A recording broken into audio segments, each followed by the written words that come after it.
గురుతుందా చిన్నతనమంటే కొంటతనమేలే ఎన్ని ఏళ్ళైనా తీయని జ్ఞాపకమే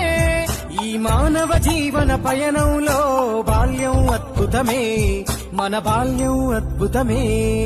వీరి వీరి గుమ్మడి పండు వీరి పేరేమి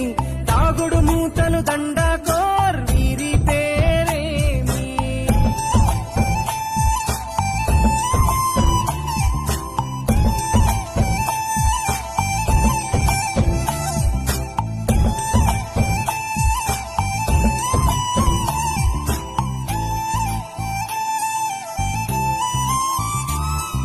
పంటలు పంచి దొంగను ఎంచి రేసాటాడితి మందరమే రేగడి మట్టిని ముద్దగా చేసి బొమ్మరిల్లే కట్టితిమే గద్దే వస్తాంది కోడి పిల్లేది దస్తీ బిస్తాడి సెల్లెల్లలిసితిరి సెల్లెల్ల బండి మా ఊరి బండి ఎక్కంగరారండి మీరంతా రారండి వీరి